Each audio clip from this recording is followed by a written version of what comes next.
This is the CBC Morning Report for today, Tuesday, November 14th. I'm Tisha Hines. Good morning.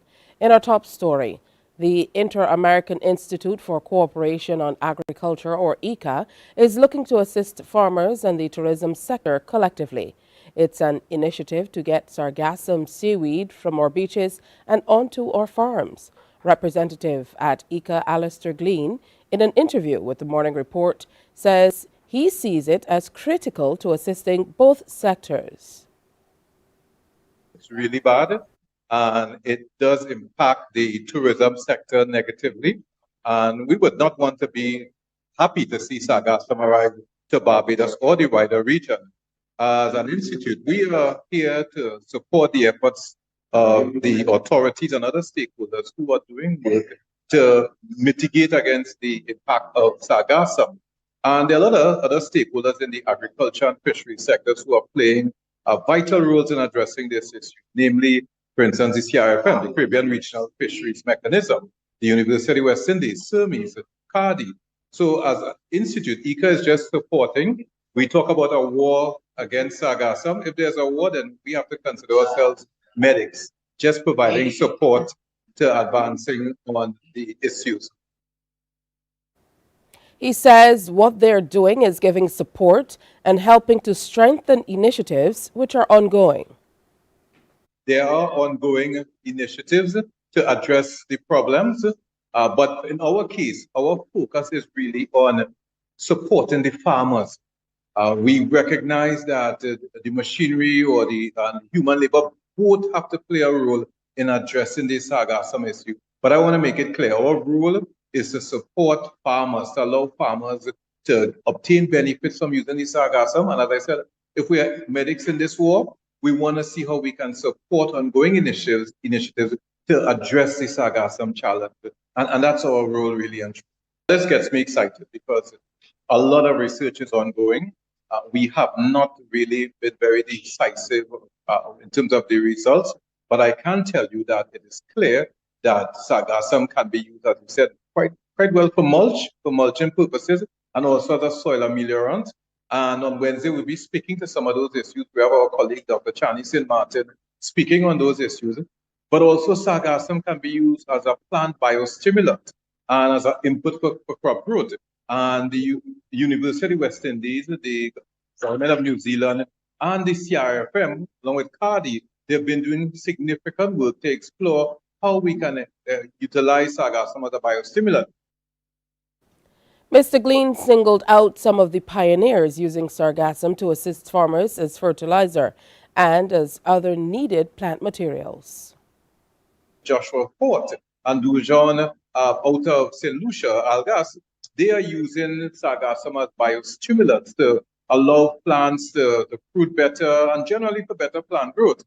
And we are also seeing sargassum usage as a pest repellent, which is something that, again, will add significant value to the advancement of the sector. So there are multiple uses. But at the same time, while we talk about the uses, we also have to note that there are some challenges, that there are some toxic elements within the sargassum seaweed, and we would have to address those issues if the farmers are to use it effectively. And the challenge is really that, how can farmers use it effectively? It's there, but we need to get the information out there. We need to really be clear on the benefits and sell to the farmers and get them on board for utilizing the sargassum. And hopefully should cut their costs. It should make them more efficient, make them more effective in their activities. And that is how we will provide the support to the farming community. He wants as many farmers as possible to register for Wednesday's session because there will be a wealth of information in store. We are not really seeking to engage in just a talk shop. We want to transfer knowledge to farmers. We want to engage in extension. We want farmers to know that these are the benefits, and we want to move from talk to action. We want, at the end of this session, to move on a path. Engaging the Ministry of Agriculture has been a fantastic partner to determine how can we allow farmers to truly access the seaweed and how can they use it in a manner that will be beneficial to them. So we're primarily targeting the farmers. Of course, we want to have other development agencies on board, the CARDIs, the UNDPs, the FAOs, the University of West Indies. We want development partners joining, and they will be participating. We have leadership by agencies such as the CRFM. We would want to have the Ministry of Agriculture on board. And of course, we would want to have other critical stakeholders, the media and other players, even the private sector, the input suppliers, to join us and hear about these potential benefits. And not just to, as I said, to talk, but we want to convert into action. Coming up on the CBC Morning Report, a British minister fired amidst the Gaza war controversy.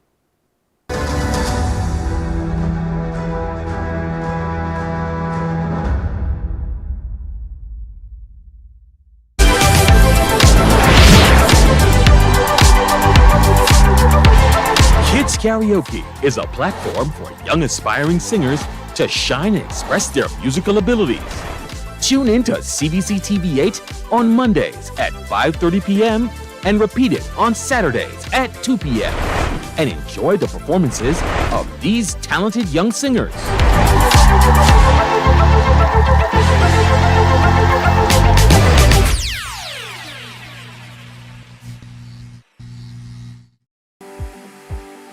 For the past 19 years, QFM has been sharing with you, learning from you, and together building a community for all mature audiences. That's why we say Q is good for you. To our Q family, we say thank you for staying connected to Q 100.7 FM. QFM is a station of the Caribbean Broadcasting Corporation. CBC, celebrating 60.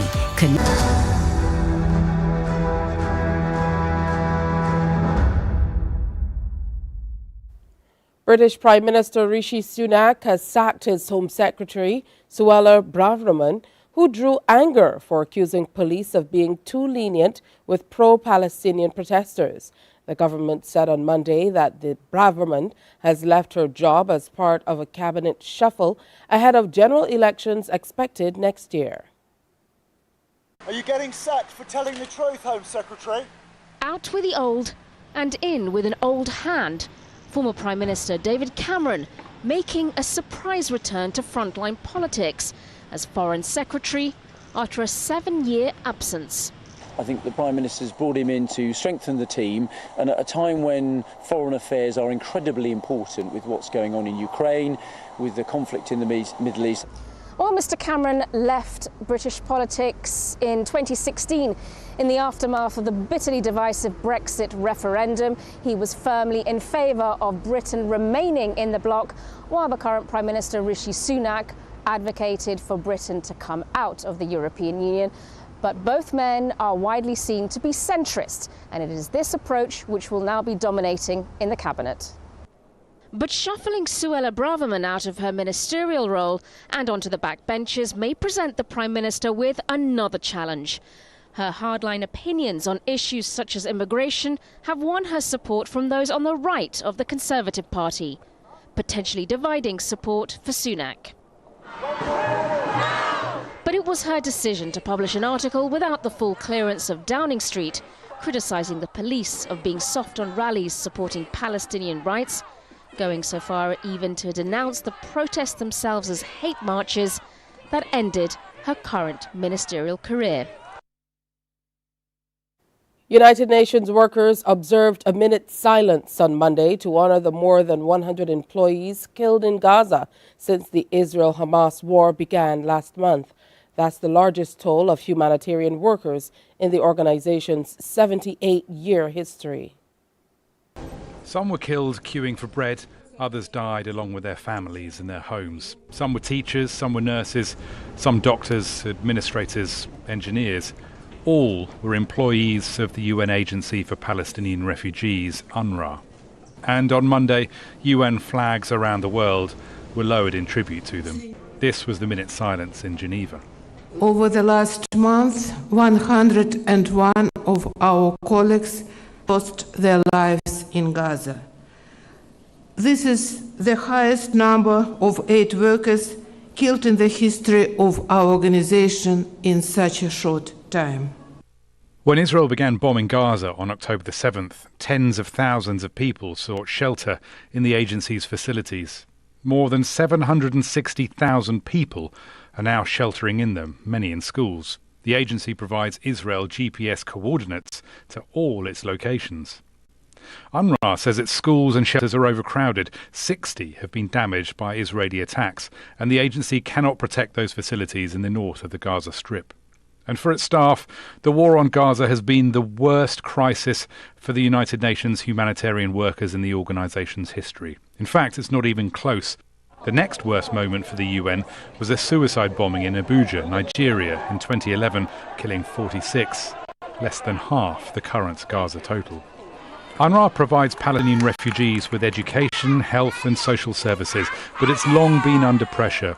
Israeli Prime Minister Benjamin Netanyahu wants it disbanded for allowing Palestinians to inherit refugee status from their fathers. This keeps alive their right to return to lands taken in 1948. And in 2018, President Donald Trump cut US funding for UNRWA, plunging it into financial crisis. But nothing compares to the carnage of recent weeks. UNRWA and others are party to evidence. These attacks are happening inside UNRWA installations. 60 have been impacted, and just yesterday an UNRWA guest house in Rafah was hit only an hour and a half after international staff members left. So that evidence can be gathered, and the key question is what can happen, because we have prima facie evidence of potential war crimes, and that something has to happen. That has to turn into justice, and the key question for us is how that happens. Put plainly, what is happening to UNRWA's staff is the same as what's happening to the people of Gaza. Well, it's time to preview what's coming up on today's presentation of Morning Barbados. On this World Diabetes Day, we most certainly will be spending some time speaking about what we need to do to be able to get ourselves in a better place here in Barbados. We're talking about front of packaging warning labels. Also, Court Optical will be in to share some very interesting news with us. You definitely want to look forward to that. Plus, the Caribbean Domestic Workers Network, they're in to talk about a mission here to Barbados. And we also are going to have some fun a little later with a show where we expect you to call in to speak with us. And we continue our Grief and Loss educational program series with Deborah Francis. That's all coming up at 6:30, but next we have more news, sports, and weather. Stay with us.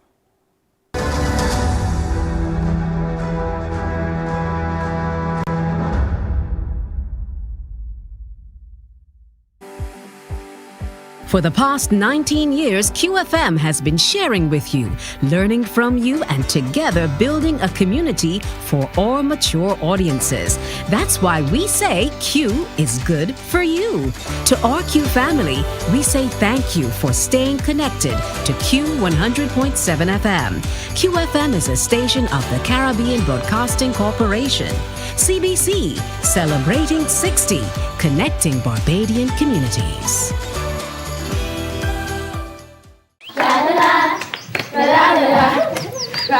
Are you a youth group, 4-H club, school, Cub Scout or Brownie Pack, or any organization or club with children ages 4 to 11 years? If yes is the answer, then we at Fun School, we're looking for you. Let's have fun singing, dancing, listening to amazing stories, doing craft, and so much more. I'm such a kid at heart. But to be part of this fun and exciting new season of Fun School, just simply send an email to Alicia Alves Grant at aagrant@cbc.bb for further details. Fun School is back, and we're looking for you.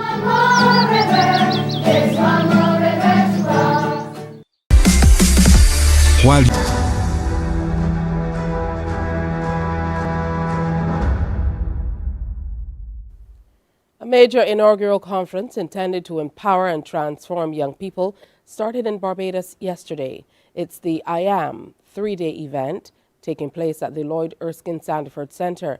Acting Minister of Youth, Sports and Community Empowerment Davidson Ishmael says it will help young people to make informed decisions that shape their future. CBC's Trevor Thorpe reports. Minister Ishmael told the participants the I Am conference will positively impact on their lives. He said since the official launch of the Year of the Youth, the focus from the Commonwealth and all stakeholders has been to provide them with opportunities. According to him, 10,000 free e-learning training courses have been made available to young people within the Commonwealth. He encouraged them to grasp the opportunities provided. I therefore encourage all young people to take full advantage of these e-courses and these opportunities. In particular, the free e-learning courses and online courses have been developed in conjunction with leading industry experts from IBM, from Microsoft, Meta, and others. And they include courses in artificial intelligence, machine learning, data science, cybersecurity, and software development. At the national level, the minister said the Ministry of Youth, Sports and Community Empowerment has settled on a re-energized mandate to raise awareness of issues affecting the youth, while simultaneously challenging and seeking to change the misconceptions about young people. Today's I Am conference is, therefore, in keeping with this youth-centered approach, with the conference's objectives being laser focus on key areas of interest to young people. These areas of interest include health and wellness, employment and entrepreneurship, finance, investment and wealth management, housing, arts, sports, the environment, and many others. Participant and young entrepreneur Correa Scantleberry, in her remarks, told the group of her journey and said the I Am conference will provide them with tools to make their dreams a reality. Where the youth need to step up, rise to the plate and take the mantle and carry it forward, because our four parents, there's someone going to go off the scene and who's going to take up from where they're left off. So we have to see the need to pay a keener or more interest in the sector as young people. I know it does not look exactly that glamorous from the picture that is out there, but once you get into it, you're going to find a love. The three-day conference is driven by youth participation and youth-led, with support from corporate Barbados. Trevor Thorpe, CBC News.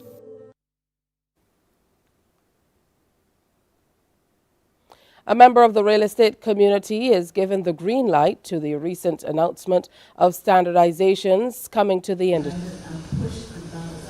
At Ramsey Real Estate, Gary Ramsey says it augurs well for the sector.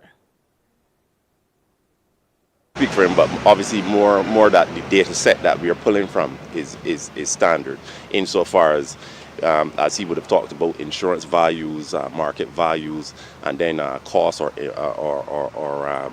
land tax values. The challenge we have in this market is the access to data. As valuers or as sales agents, understanding where the comparables are coming from and understanding the comparables is a major challenge. And what the minister and I guess government is trying to do is standardize that, as all mature markets have, that we all have access to the same data, so we are all speaking from the same hymn sheet. Mr. Ramsey says it's early days yet and more work and discussions are needed. The access to the information to be able to close properties. In mature markets, as we know, a sale may take 2 weeks. In Barbados, we are now at, on average 6 months, 6 to 12 months, which obviously if you have international investors coming to invest, they don't want to hear that it takes 6 months or 12 months. They want to hear, weeks. So, access to the data to all the stakeholders and being able to close in a timely manner would certainly be a big impact to the industry.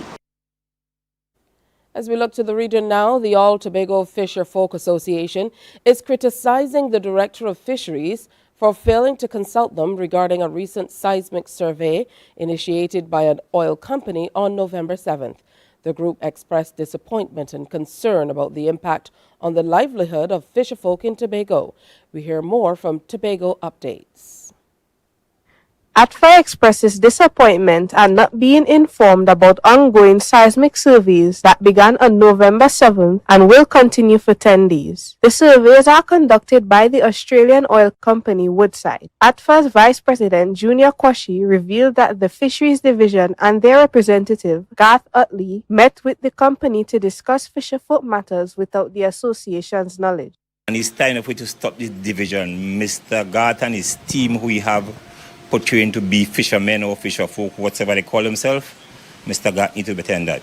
And we are here standing this morning to tell Mr. God stop his nonsense he are going on with. Otherwise, we have to take him back to the court. Kwashi added that a court ruling from a few years ago prohibited the THA Fisheries Division from making decisions on behalf of fisherfolk. He mentioned that the Toko region was aware of the ongoing surveys, but ATFA was not informed. Kwashi concluded by urging the relevant authorities to intervene and stop gas Utley, or else they would consider taking legal action. Whoever BHP, Woodside, whoever they are, Shell, whatever, comes to Tobago, everybody know ATFA throughout the world. Right to ATFA, deal with ATFA, let ATFA mind ATFA business. Meanwhile, the president of ATFA, Curtis Douglas, stated that they are the legal fishing body responsible for making decisions on behalf of the fisherfolk in Tobago. He also expressed that the director of fisheries has displayed blatant disrespect for fishing and food security on the island through their decisions to meet with the oil company. The director of fisheries will have a meeting with these oil companies and settle for defensive driving and first aid. That is the compensation he's asking for Tobagonian. We did not have that seated because they did not invite us. Because we, ATFA, had turned that down 4 years ago. Douglas raised a critical question about the potential damage to fishing grounds caused by these surveys, wondering how it will affect the livelihood of fishermen. He emphasized that if fishermen are unable to fish, it would severely impact Tobago's food security. He expressed his deep concern about the seismic survey's negative impact on the fisherfolk in Tobago. Right? It's going to create great humbug and destruction to the fisherfolk in Tobago. Guyana is making significant strides in gender equality. There's been an exponential increase in women occupying influential positions in decision-making processes. Government Minister Susan Rodriguez expressed her satisfaction with this substantial progress, underscoring the enhanced representation of women in critical roles. We have a report from HGP TV. Noting during her weekly Making the Case program that Guyana is experiencing greater strides in gender equality, with women now having equal opportunities as their male counterparts. Referring to the female workforce within the Office of the President, the minister emphasized that it constitutes more than 85% of the total. Furthermore, she holds the belief that women should actively participate at decision-making tables. In OP's office, 82% are women who work out of the office of the president. His secretariat being 95% women. The Presidential Youth Advisory Council comprising of 70% women. And the women deserve to be at the decision-making table. But where is that decision-making table? It's not one table, it's everywhere. It's in all of the ministries. It's in every arm of government. Regarding the government-initiated part-time job program, the minister pointed out that one of its goals was to generate employment opportunities for women. She expressed satisfaction, noting that women hold 70% of these positions. We wanted to target those women to ensure that they have a stable and secure income. But we also wanted to target women who have never worked before. Women who may have children but want to make an entrance onto the job market. Recently, Guyana hosted a groundbreaking ministerial forum on gender equality and empowerment, where President Dr. Mohamed Irfan Ali and other top officials from the region gathered at the Guyana Marriott Hotel to kick off this vital event. Discussions revolved around strategies and shared experiences, advancing the cause of gender equality and empowerment. President Ali highlighted Guyana's significant progress in this arena, driven by strategic policies and initiatives. With the advances in technology, a University of the West Indies academic says the size of islands of the Caribbean need not be a limiting factor on the dreams and aspirations of nationals. Chancellor Robert Bermudez encouraged nationals to dream big, as UWI graduates are the most significant and visible contribution to development. He says the pandemic forced many who may have been unwilling before to embrace technology. These amazing developments in technology artificial intelligence, virtual and augmented reality have caused our world to shrink to the devices that we can carry around in our pockets. Information technology has made the entire world so much more accessible to many. With digital boundaries disappearing, globalization is real. These rapid changes in technology create huge opportunities for those who unshackle themselves from the past. The class of 2023 graduation ceremonies for the University of the West Indies came to a close at the weekend with the UWI Global Campus graduation ceremony. The graduation was the first under the UB Global brand. During the graduation, 2 honorary degrees were conferred to 2 outstanding Caribbean citizens, cultural icon and activist Monsignor Dr. Patrick Anthony of St. Lucia and the Right Honorable Dame Janet Gwinnett Bostwick of the Bahamas for her service to law and politics. Chancellor Bermudez added the UWI has been making significant strides on the global stage, particularly in the areas of biodiversity, climate change, and reparations.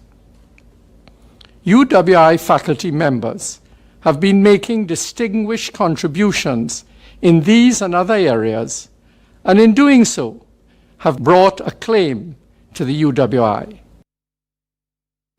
In sports, St. Philip are the winners of the inaugural Under-21 BNA Inter-Parish Netball Tournament, conquering St. George in the finals at the Wildy Gym. CBC's Anne-Marie Burke reports on the third and first place playoff games. We start with the third place playoff between Christchurch and the Orange Bibs and St. Peter, who were down 11-9 at the end of the third. So in this final 15, upping their game was key, and that they did. Nice overhead pass to shooter Tyra Griffith, who easily completed the play. The ball is heading back up court again, and watch as those overhead passes were being executed. This time it's goalkeeper Alyssa Davidson, who after the obstruction advantage, sinked it. They were now in control. Falling behind, the girls from the south were desperate to get in those goals. The long pass gained them the advantage, calling the circle. And it was goalkeeper Adisha Best to step in and make it good. But after a sterling fight back, the girls from St. Peter were able to stake claim to the third place. In the circle, Tyra Griffith led with 8 goals for her side as they won 17-15. And the big one, the final, the girls from the East, St. Philip in purple against the Valley girls, St. George. And it was St. George who started with the winning momentum, gaining the advantage from the obstruction call. And where shooter Rainier Eiffel missed, backing her up was attack Ciara Evelyn. Finding themselves down early, the girls from St. Philip want to keep it as close as possible. A nice lob into the circle. Shooter Derek Haynes finds attack Taisha Trotman, and it's all settled. And at the end of the first, St. George had a 2-goal lead, 6-4. The St. Philip girls stepped into the second looking to make up ground. And they also had to really put fight and determination against a strong St. George defense. And they were able to conquer here thanks to the center and shooter Haynes. But on the other end, St. George kept the goals coming. Shooter Eiffel get her rebound back to seal the deal. So at the half, it was 10-6, the Valley girls still leading. The third, however, saw the Eastern girls change gears as they had much better passes, and in the circle, execution was on point. And sure enough, we would see a change in guard. The girls in purple found their rhythm, and it was down the road from there. Another goal added to the tally. Still, however, trailing by 4, 16-12 at the end of the third. But call it a comeback of all comebacks, as deep into the final quarter the scores were locked. The St. Philip girls had clawed their way back into it. From center to circle now, things were really like a well-oiled machine for the girls from the East. You could see they meant business, as St. George, who led all games, saw the title being snatched from them, and everyone was playing their part, and the goals kept coming. St. George down court, still fighting to keep it in now. Talk about change in fortunes. But once in the circle, the goal will be converted. But as the clock ticked down, the ball just kept going up court. And once again in the shooter's hands, you bet it was secured. And though the game's final goal was claimed by the girls from St. George, the whistle goes and the celebration begins. St. Philip stormed back to snatch the title 26-21, the final score. The inaugural Under-21 Barbados Netball Association Parish Tournament Trophy is heading to the east. Well, congratulations. It's time for a peek at the weather. The barometric pressure stands at 1011.4 millibars.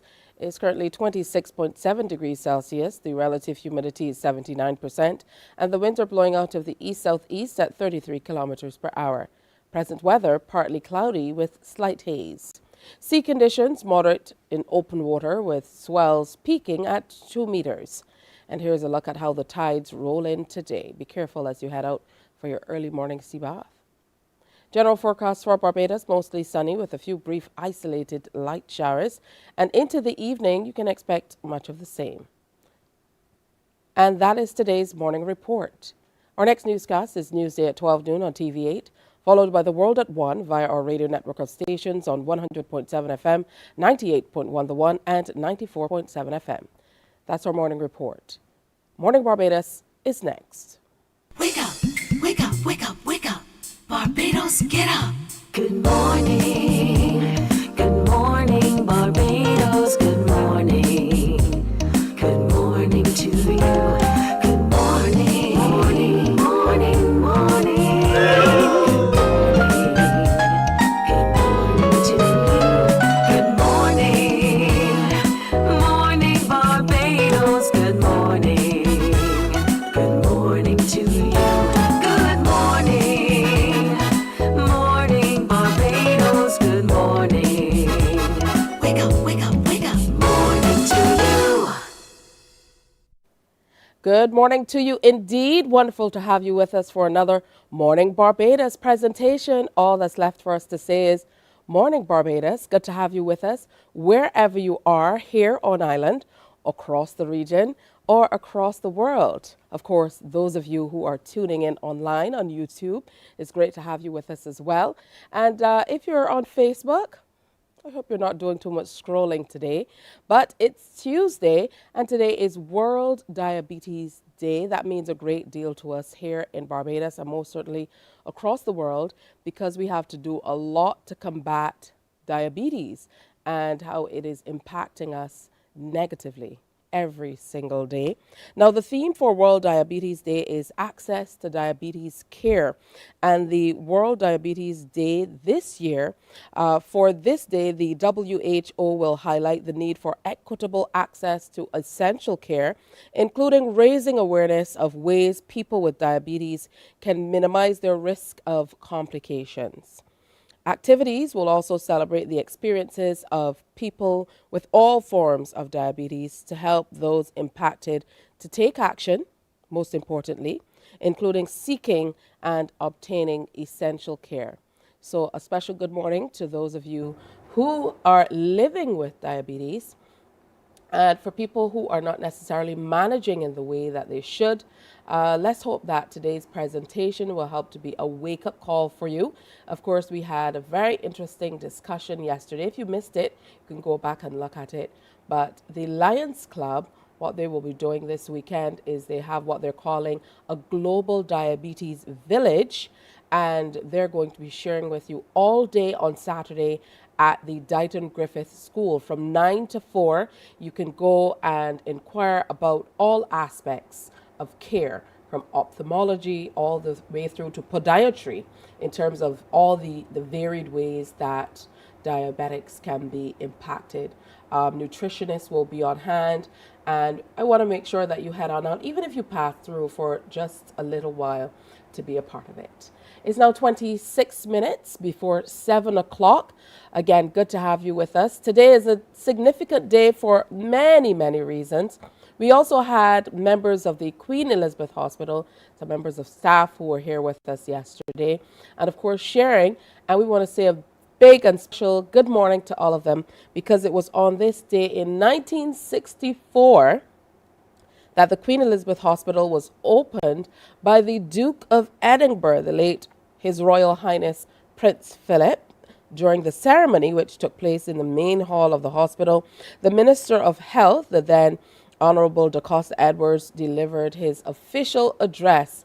And you can see it by that photograph there. Now, this was followed by a reply from Prince Philip, who unveiled the plaque and declared the hospital open. After the blessing by Bishop Louis Evans of the Anglican Church, dignitaries toured the new facility. The Queen Elizabeth Hospital replaced the Barbados General Hospital, which had served the Barbadian public at that time for over 100 years, since it was opened in 1844. QEH is only celebrating 50 today, so you'd understand. Problems of overcrowding and rising expectations had, however, made the General Hospital inadequate then to meet the health needs of an emerging nation. In 1958, the government of Barbados made the decision to erect a new hospital on the last lands at Denery and Stockton, that's over at Martindale's Road, St. Michael. And construction commenced on the basis of plans prepared by Messrs. Devereux and Davies of London under the leadership of Director of Public Works, Captain Kenneth Tomlin. How come people don't have names like that anymore? I need a name like Captain something or something. Anyways, the QEH was completed at a cost of, get this, $9.4 million. Do you think we can build a hospital for that kind of money now? I think not. Anyways, of this, $3.3 million was donated by the Colonial Development Welfare Fund, and the remainder was funded by the government of Barbados.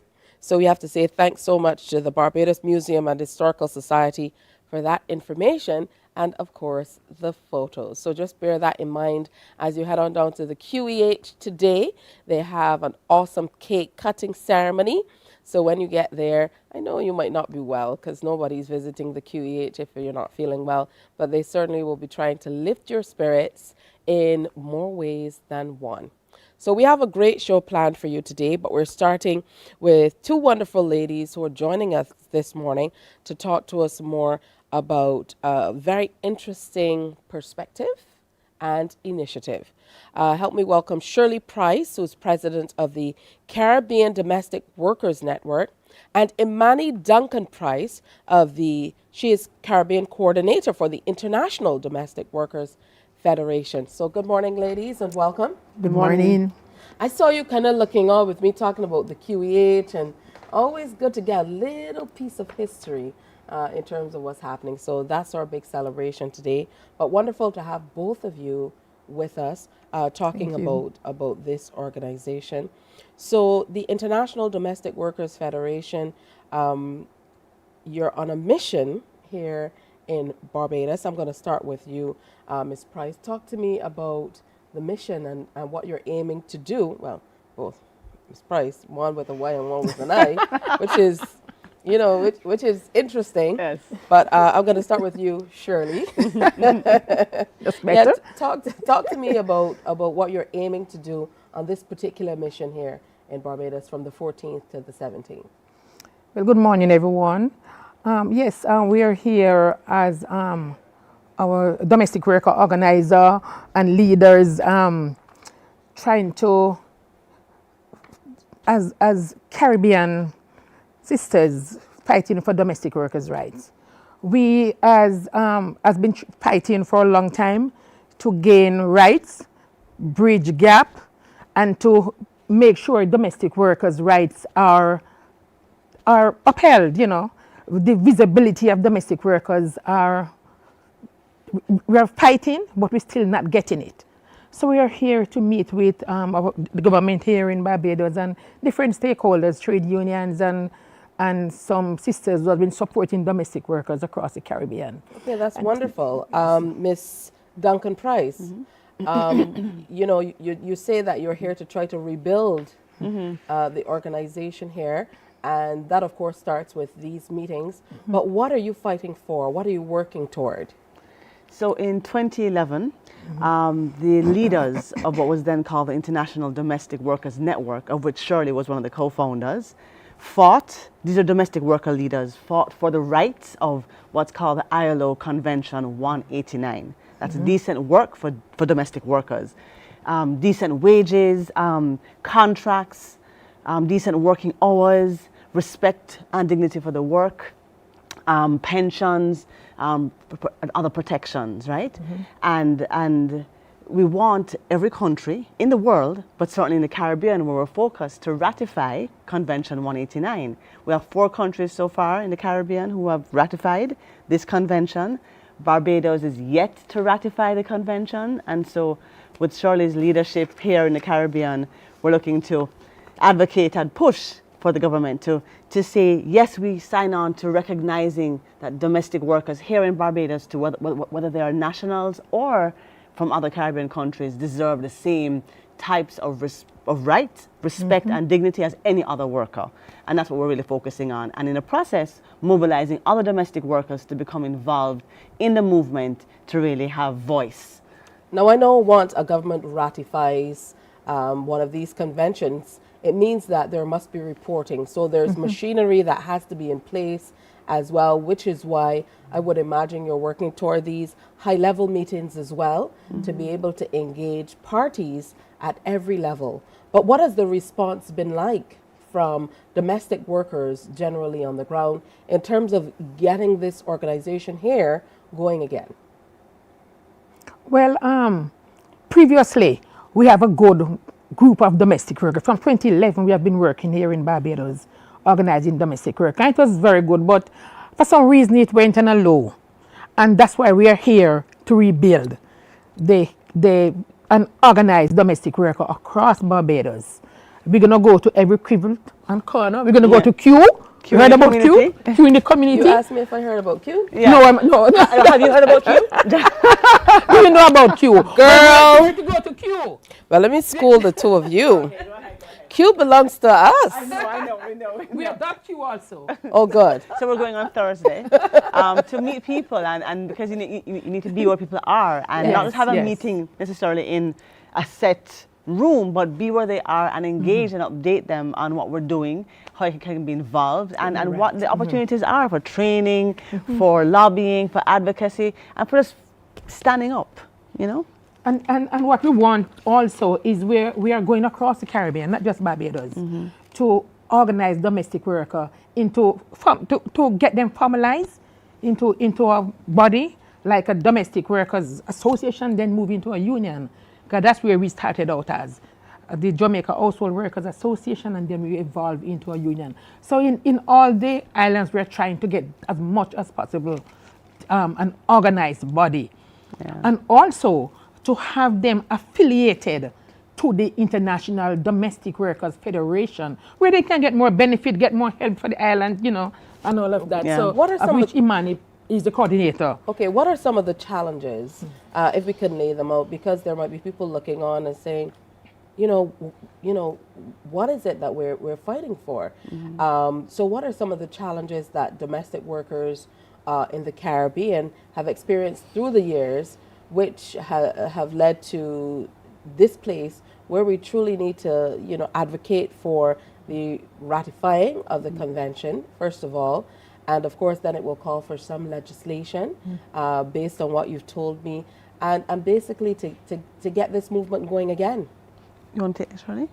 Well, some of the problems we're having is domestic work are not recognized as workers. You see my shirt said? Domestic work is work. It is. It is work like all other workers. And we should not be fighting for that. It's our right. Domestic workers' rights are human rights. Long working hours, no protection. When you talk about the occupational health and safety, domestic workers not covered. We're not covered by most of the laws are in place, but domestic workers are not a part of it. Right. Or even if they are a part of it, it is not enforced. So they are being paid less than the minimum wage. Sometimes there is no minimum wage in place, so they're just at the employer's beck and call. You know, they have to be working overtime without pay. We call it child labor. Forced to be working without if you don't work, don't come back. I've experienced it. I was a domestic worker for 31 years, and I think I suffered one of the most abused domestic workers, I would say. You know, so I know what other domestic workers are going through, and that's why I'm fighting to cushion what I went through. So domestic workers across the Caribbean, a domestic worker globally would not have gone through the same thing. You know, so this is why we fight to get the laws in place and to fight for the enforcement, not just the laws in place, but make sure it is enforced. Right. Yes. So domestic worker, it can trickle down to them.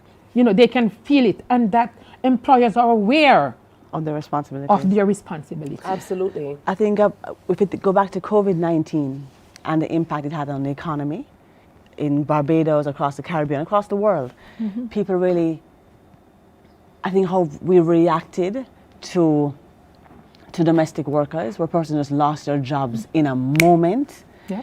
In other sectors, even if persons couldn't come to work, they were still being paid, they were still employed, their rights were recognized, recognized that they have responsibilities to take care of as well. But people, it's almost as if we lost heart. Yeah. And the people who take care of our homes, who take care of our children, were some of the first to go, if you may recall. And we understand it was unfair, but if you recognize that domestic work is work and that there are workers' rights that they have, just like any other sector, you will not be so willy-nilly. You have responsibilities as an employer, as do domestic workers, as workers have obligations as well. So part of the work here is to people to recognize that even though they're in a home, and you think of your home as an informal environment, in this case, it is actually work that is allowing you to come to work. Absolutely. It's allowing the society to thrive, to continue. And so if we want to value everybody, then you have to actually pay fairly, right? Not just minimum wage, but go beyond where you can, right? Also make sure you're paying towards the NIS. What we find across the Caribbean countries, national insurance schemes are not contributed to, and so when the domestic workers have retired, they have nothing. Can you imagine having nothing to live on? Like what that means for your stress levels after working for how many years? And it's not hard work too. And hard work. And it's not as if it's a lot of money the NIS requires, right? But you have to know it's your responsibility, and you should do it. All right, we definitely have to continue this conversation. So how can people get involved? I know that you're having these meetings, high-level meetings and so on, but how can regular Barbadians get involved, sign on to what's happening, and really tune in to what's happening regionally and internationally so they can get their work regularized, because that's important. Well, across the Caribbean, we have different contact persons or leaders across the Caribbean. Different organizations. Organizations who are involved. We have myself in Jamaica, Shirley Price. You have also Alien Duncan in Jamaica also. Ada LeBlanc, which is the president of the National Union of Domestic Employees in Trinidad and Tobago. Norman Nelson in Antigua and Barbuda. In Guyana, you have Joy Marcos, which is the part of Red Thread. And which is Red Thread is the organization in Guyana that organizes domestic work, and I've been doing it for a long time. All right, is there anybody on the ground here? Yes, I'm going right there now. Shakira Williams in Barbados at the Barbados Workers Union. Okay, it has been working together with us from 2011 and beyond. All right, so you can reach out to the Barbados Workers Union to be able to find out more information about this. Yes, and even join our efforts as well. With the phone number. Ladies, we're out of time, but I know we can find the BWU. Okay. Make sure. If there's one thing Bajans can find, it's the union. I'm kidding. No, I'm not. No, you're not. Okay, so the Barbados Workers Union is where we're looking. Price seems to be as popular a name as, one of the popular Barbadian names. So I've been meeting so many Jamaicans who are Price. You are Price with a Y. You are Price with an I. Good to have both of you ladies with us, and we most certainly look forward to further conversations with you in future. Thank you. Unfortunately, we're out of time, but keep contact with us. so that we know And exactly come see us what's at Q happening. in the community. Come on Thursday. She's And inviting stop by us the to table. Q, people. Well, wait, okay, no. All Come right. to the table that we'll have at Q. You'll be at Q anyway, but come chill with us and All talk right. about what we're doing. Thank you All so right? much. Domestic Caribbean Domestic Workers Network. Yeah. Inquire about it through the BWU. We're going to take a break and come on back here on Morning Barbados, already 10 minutes before 7. Morning, morning, morning. Good morning. Good morning to you. There is a saying, you can find a Bajan anywhere. Are you a Bajan living abroad? Or do you know of one who has migrated to another country? Well, we at Mornin Barbados would love to have you or them on our Bajan Afar segment. Share your amazing stories, experiences, and how you have adapted to a new culture. Send us an email to morninbarbados@cbc.vb, and together we will travel the world.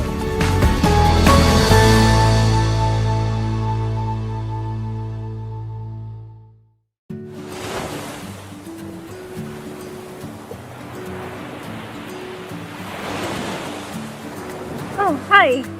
My name is Stacia Whitaker, and I'm a registered dietitian nutritionist and a member of the Heart and Stroke Childhood Obesity Prevention Coalition. My motto is when in doubt, leave it out, and it goes for when I'm eating, because sometimes things have ingredients that we're not sure of, and I like to keep it simple. And if I'm eating something and I'm not sure the ingredients in that particular thing, then I choose to leave it out. So I keep my snacking simple with fruit, nuts, or just water. It's easy to remember, there's no added ingredients, and it's also very nutritious. So remember, childhood obesity is real. Morning, morning, morning. Good morning. Good morning to you. 9 minutes to go before the 7 o'clock hour. Good to have you on this Tuesday morning. I don't know what your plans are for today, but I certainly hope you have a list. I'm a lady with a list. I have to check things off of that list. And by the end of the day, if I don't get as much as I need checked off of that list and I have to put too much for the next day, it bothers me to no end. I don't know if that's you, but it helps me. So maybe it could help you get through things. We started by telling you today is World Diabetes Day, and there's a campaign on in Barbados that's, they're working hard to ensure that only here in Barbados, but also across the world, we get front of packaging warning labels for the foods that we're consuming. Now, Suleiman Bulbulia is a health advocate and chair of the Barbados NCD Commission, NCD, Non-Communicable Diseases. Good morning to you, Suleiman. Good to see you as always. Good morning. Can I call you Captain Tisha? You were listening. Of course you can call me Captain Tisha. All right, good to have you with us. And of course, we're talking about giving us warning labels, the entire campaign.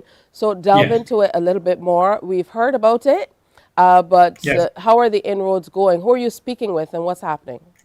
So good morning to Barbados, and thank you for having us on your program this morning. The Heart and Stroke Foundation, in collaboration with the Childhood Obesity Prevention Coalition and other partners, have launched a campaign to give us warning labels. This is an important tool in our toolkit in trying to build out a healthier Barbados. What we have found is that Barbadians, and it's supported by research, that we do not know what we are consuming.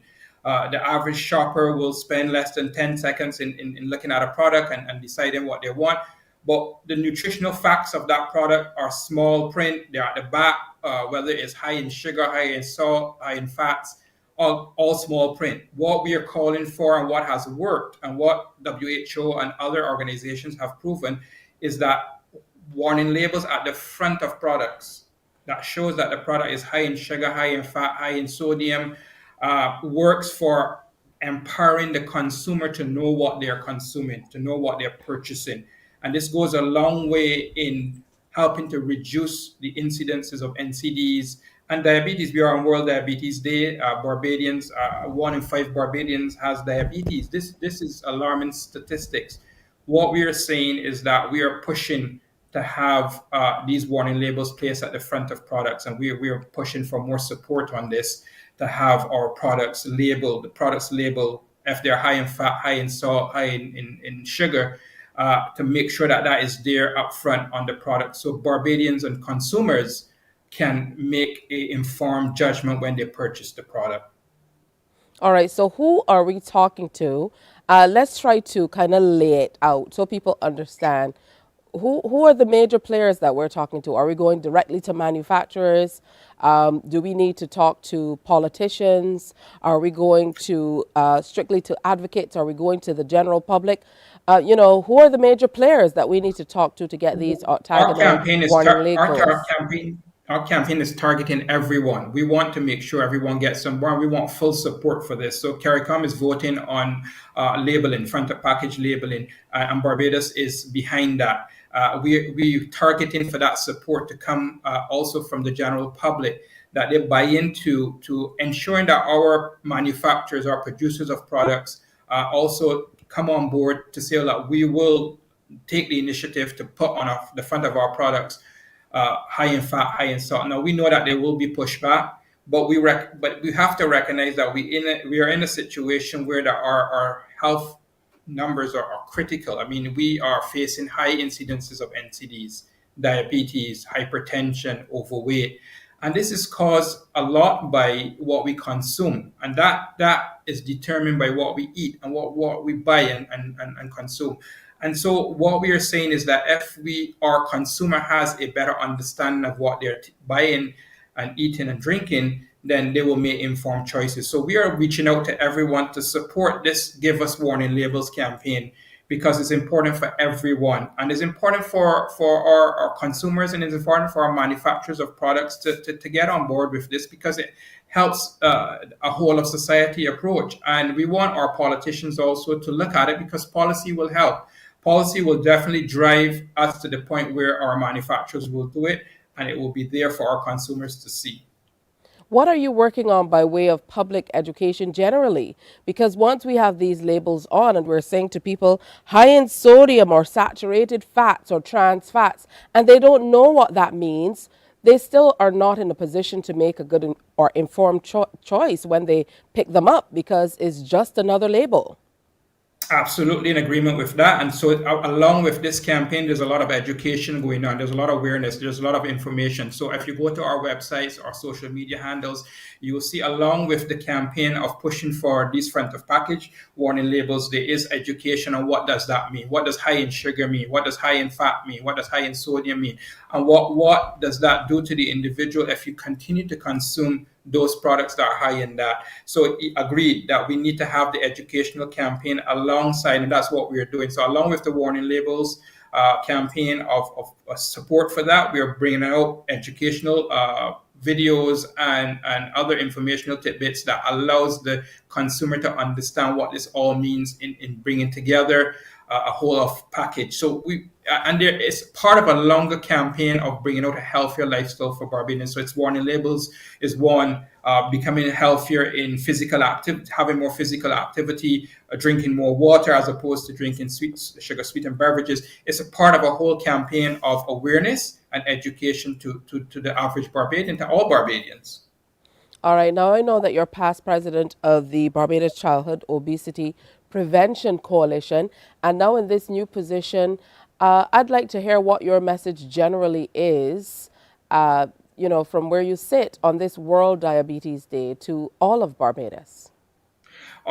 Our message is basically become aware of what your health is, become aware. And that is what the diabetes message is as well, knowing your risks, knowing your response. And I think that we need to get to a point where we are concerned about our own health. And it should not start when we get above 40 or above 50. It should start from very young, because what we are seeing is a lot more younger persons are presenting themselves with type 2 diabetes, with NCDs. So that education and that awareness has to start from when we are at a young age. It comes from our parents, it comes from our teachers, it comes from our leaders, of bringing about an awareness that our health is important to us, and that we should pay attention to our health from a very young age. As we get older, it helps us to have a healthier older age arrangement, because we cannot just wait till we get old and then decide, okay, I'm going to now pay attention to my health. I'm not going to pay attention to what I consume, because by that time we've already done the damage. So our thrust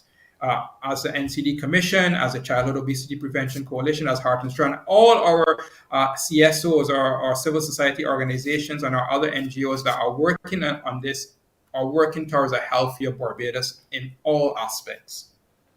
All right.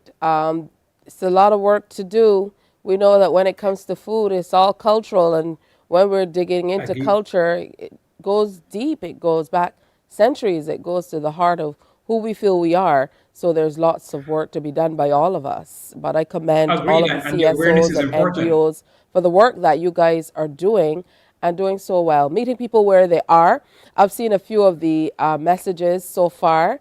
And the one for me that was most impactful was when the little girl, she looked at the label and she saw, the amount of sugar. And then, of course, then when she put the amount of sugar in, then you kind of saw it. I'm like, is that how much sugar is in there? Yes. Definitely not having that. So impactful. Thank you so much, Suleiman. And I wish you all the very best with all of your work. We certainly will continue to assist however we can. Thank you so much, Tisha, for having us on board. And just to make a point, your culture is correct. So you talked about the QEH celebrating, and you're talking about cutting the cake. Hopefully that cake will be low sugar. And no sugar cake. Nobody eating that cake, boy. Thank you for coming through. Thank you for coming through. Good to hear from you. But I say that in jest, but I've had no sugar cakes, obviously not here, overseas, and, they taste good as well. It's just about making an effort and changing the way we do things. So that's important. Have a good one. Always good to see you. Thank you. I thought you were going to sign off by saying, thank you, Captain Tisha. Aye, Captain. All right. Have a good one. All right, it's just after 7 o'clock in Barbados and across the Eastern Caribbean. It's time for an update of the news. Morning, morning, morning. Good morning. Good morning to you.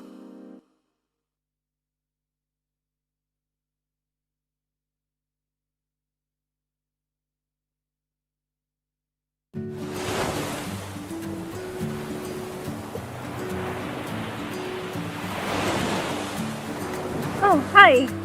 My name is Stacia Whitaker, and I'm a registered dietitian nutritionist and a member of the Heart and Stroke Childhood Obesity Prevention Coalition. My motto is, when in doubt, leave it out, and it goes for when I'm eating, because sometimes things have ingredients that we're not sure of, and I like to keep it simple. And if I'm eating something and I'm not sure the ingredients in that particular thing, then I choose to leave it out. So I keep my snacking simple with fruit, nuts, or just water. It's easy to remember, there's no added ingredients, and it's also very nutritious.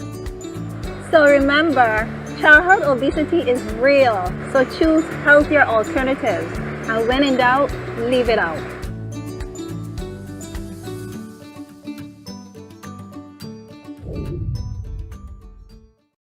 Enjoy movies, soaps, drama, comedy, inspiration, education, music. Morning. Good morning to you. It's November 14th, time for an update of the news. The Inter-American Institute for Cooperation on Agriculture, or ICA, is looking to assist farmers and the tourism sector collectively. It's an initiative to get sargassum seaweed from our beaches and onto our farms. Representative at ICA, Alistair Glean, in an interview with the Morning Report, says he sees it as critical to assisting both sectors. It's really bad, and it does impact the tourism sector negatively. And we would not want to be happy to see sargassum arrive to Barbados or the wider region. As an institute, we are here to support the efforts of the authorities and other stakeholders who are doing work to mitigate against the impact of sargassum. And there are a lot of other stakeholders in the agriculture and fisheries sectors who are playing vital roles in addressing this issue, namely, for instance, the CRFM, the Caribbean Regional Fisheries Mechanism, the University of West Indies, CIRMES, CARDI. So as an institute, ICA is just supporting We talk about a war against sargassum. If there's a war, then we have to consider ourselves medics, just providing support to advancing on the issues. He says what they're doing is giving support and helping to strengthen initiatives which are ongoing. There are ongoing initiatives to address the problems, but in our case, our focus is really on supporting the farmers. We recognize that the machinery or the human labor both have to play a role in addressing the sargassum issue. But I want to make it clear, our role is to support farmers, to allow farmers to obtain benefits from using the sargassum. And as I said, if we are medics in this war, we want to see how we can support ongoing initiatives to address the sargassum challenge. And that's our role really. And this gets me excited because a lot of research is ongoing. We have not really been very decisive in terms of the results, but I can tell you that it is clear that sargassum can be used, as you said, quite well for mulching purposes, and also as a soil ameliorant. And on Wednesday, we'll be speaking to some of those issues. We have our colleague, Dr. Chani St. Martin, speaking on those issues. But also sargassum can be used as a plant biostimulant and as an input for crop growth. And the University of West Indies, the Government of New Zealand, and the CRFM, along with CARDI, they've been doing significant work to explore how we can utilize sargassum as a biostimulant. Mr. Glean singled out some of the pioneers using sargassum to assist farmers as fertilizer and as other needed plant materials. Joshua Port and Dujon out of St. Lucia, Algas, they are using sargassum as biostimulants to allow plants to fruit better and generally for better plant growth. And we are also seeing sargassum usage as a pest repellent, which is something that, again, will add significant value to the advancement of the sector. So there are multiple uses. But at the same time, while we talk about the uses, we also have to note that there are some challenges, that there are some toxic elements within the sargassum seaweed, and we would have to address those issues if the farmers are to use it effectively. And the challenge is really that, how can farmers use it effectively? It's there, but we need to get the information out there. We need to really be clear on the benefits and sell it to the farmers and get them on board for utilizing the sargassum. And hopefully should cut their costs. It should make them more efficient, make them more effective in their activities. And that is how we will provide the support to the farming community. He wants as many farmers as possible to register for Wednesday's session because there will be a wealth of information in store. We are not really seeking to engage in just a talk shop. We want to transfer knowledge to farmers. We want to engage in extension. We want farmers to know that these are the benefits, and we want to move from talk to action. We want, at the end of this session, to move on our path. Engaging the Ministry of Agriculture has been a fantastic partner to determine how can we allow farmers to truly access the seaweed and how can they use it in a manner that will be beneficial to them. So we're primarily targeting the farmers. Of course, we want to have other development agencies on board, the CARDIs, the UNDPs, the FAOs, the University of West Indies. We want the development partners joining, and they will be participating. We have leadership by agencies such as the CRFM. We would want to have the Ministry of Agriculture on board. And of course, we would want to have other critical stakeholders, the media and other players, even the private sector, the input suppliers, to join us and hear about these potential benefits. And not just to, as I said, to talk, but we want to convert into action. A major inaugural conference intended to empower and transform young people started in Barbados yesterday. It's the I Am 3-day event taking place at the Lloyd Erskine Sandiford Center. Acting Minister of Youth, Sports and Community Empowerment Davidson Ishmael says it will help young people to make informed decisions that shape their future. CBC's Trevor Thorpe was there. Minister Ishmael told the participants the I Am conference will positively impact on their lives. He said since the official launch of the Year of the Youth, the focus from the Commonwealth and all stakeholders has been to provide them with opportunities. According to him, 10,000 free e-learning training courses have been made available to young people within the Commonwealth. He encouraged them to grasp the opportunities provided. I therefore encourage all young people to take full advantage of these e-courses and these opportunities. In particular, the free e-learning courses and online courses have been developed in conjunction with leading industry experts from IBM, from Microsoft, Meta, and others. And they include courses in artificial intelligence, machine learning, data science, cybersecurity, and software development. At the national level, the minister said the Ministry of Youth, Sports and Community Empowerment has settled on a re-energized mandate to raise awareness of issues affecting the youth while simultaneously challenging and seeking to change the misconceptions about young people. Today's I Am conference is, therefore, in keeping with this youth-centered approach, with the conference's objectives being laser focus on key areas of interest to young people. These areas of interest include health and wellness, employment and entrepreneurship, finance, investment and wealth management, housing, arts, sports, the environment, and many others. Participant and young entrepreneur Correa Scantleberry, in her remarks, told the group of her journey and said the I Am conference will provide them with tools to make their dreams a reality. Where the youth need to step up, rise to the plate and take the mantle and carry it forward, because our four parents, there's someone going to go off the scene and who's going to take up from where they're left off. So we have to see the need to pay keener or more interest in the sector as young people. I know it does not look exactly glamorous from the picture that is out there, but once you get into it, you're going to find a love. The three-day conference is driven by youth participation and youth-led, with support from corporate Barbados. Trevor Thorpe, CBC News.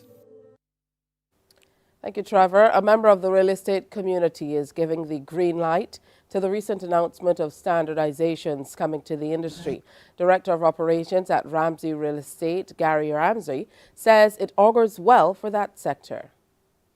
Speak for him, but obviously more that the data set that we are pulling from is standard, insofar as he would have talked about insurance values, market values, and then cost or land tax values. The challenge we have in this market is the access to data. As valuers or as sales agents, understanding where the comparables are coming from and understanding the comparables is a major challenge. And what the minister and I guess government is trying to do is standardize that, as all mature markets have, that we all have access to the same data, so we are all speaking from the same hymn sheet. Mr. Ramsey says it's early days yet and more work and discussions are needed. The access to the information to be able to close properties. In mature markets, as we know, a sale may take 2 weeks. In Barbados, we are now at, on average 6 months, 6 to 12 months, which obviously if you have international investors coming to invest, they don't want to hear that it takes 6 months or 12 months. They want to hear, weeks. So, access to the data to all the stakeholders and being able to close in a timely manner would certainly be a big impact to the industry. The All Tobago Fisher Folk Association is criticizing the Director of Fisheries for failing to consult them regarding a recent seismic survey initiated by an oil company on November 7th. The group expressed disappointment and concerns about the impact on the livelihood of fisherfolk in Tobago. We hear more in this Tobago Updates report. ATFA expresses disappointment at not being informed about ongoing seismic surveys that began on November 7th and will continue for 10 days. The surveys are conducted by the Australian oil company Woodside. ATFA's Vice President Junior Kwashi revealed that the Fisheries Division and their representative, Garth Utley, met with the company to discuss fisherfolk matters without the association's knowledge. And it's time for you to stop this division. Mr. Garth and his team, who we have portraying to be fishermen or fisherfolk, whatever they call themselves, Mr. Garth needs to be turned that. And we are here standing this morning to tell Mr. Garth stop his nonsense he are going on with. Otherwise, we have to take him back to the court Koshi added that a court ruling from a few years ago prohibited the THA Fisheries Division from making decisions on behalf of fisherfolk. And that's our news update for now. Remember, Newsday is at 12 noon here on TV8, followed by The World at 1 on our radio network of stations, 100.7 FM, 98.1 The One, and 94.7 FM. Morning Barbados continues after this. Morning, morning, morning. Good morning. Good morning to you. The facts say Morning Barbados reaches an audience of over 50,000 and Newsnight reaches over 56,000. It's simple. When you advertise, you're getting your message to over 50,000 of your potential customers. Make the call to CBC Sales Department today and watch your business grow. Contact us at 467-5559 or email marketing@cbc.bb.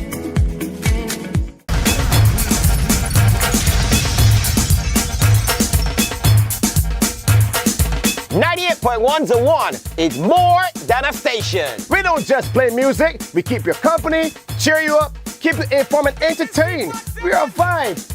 What do you mean? Every day we bring the party to you. We Morning, morning, morning. Good morning. Good morning to you. It's time for the Morning Barbados Health Tip, brought to you by Glucerna. Bring on the day. That's right, it's for our Glucerna health tip of the day. Now, high blood pressure can lead to other problems like stroke and heart attack. Also, it can damage organs like your eyes, kidneys, and heart. These are some of the complications of hypertension. Brought to you by Glucerna. Bring on the day.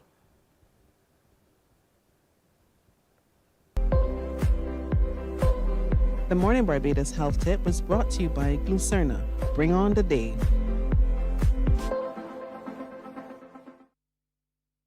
Morning, morning, morning. Good morning.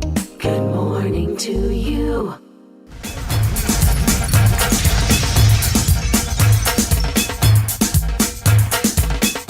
.1 to 1 is more than a station. We don't just play music, we keep you company, cheer you up, keep you informed and entertained. We are a vibe. What do you mean? Every day we bring the party to you. We are your #1 party station. We love playing music for our listeners. And we're committed to working with our clients and advertisers to make sure that you get the attention that you deserve. 98.1 The One. Celebrating 18 and still your #1 party station.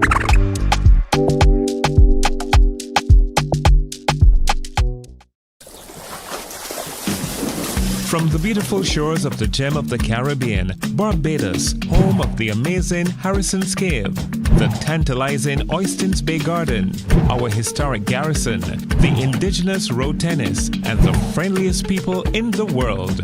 We are 94.7 FM, the ultimate Bajan experience. Hi, I'm Dr. Kia Lewis, General Practitioner and Healthy Lifestyle Advocate.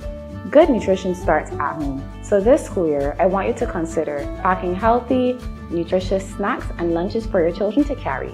Morning, morning, morning. Good morning.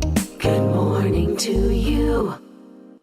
It's already 18 minutes after 7 o'clock. Wonderful to have you in company. If you're heading out and you have to be there at 8 and you're still at home, I know you might be lagging, but you got to get a move on. Lots and lots of traffic is all over the place and you can't rush it. So once you're late, you have to accept that. But what's a good thing to do is call ahead and say, hey, I'm going to be a little late, so that people aren't necessarily waiting for you. Makes all the difference. So we have some wonderful people to welcome this morning. Joining us from Quartz Optical, we have Christopher Chandler, who's chain manager with that group, and also Prashant Prasad, who's an optometrist with Quartz Optical. Good morning, gentlemen. Good to have you with us, and most certainly on this World Diabetes Day. We were talking a little bit earlier about how diabetes can affect the eye. But there's so many of us who just have never even checked your eyes and what's happening with them. So, Prashant, talk to us about how important it is to check your eyes.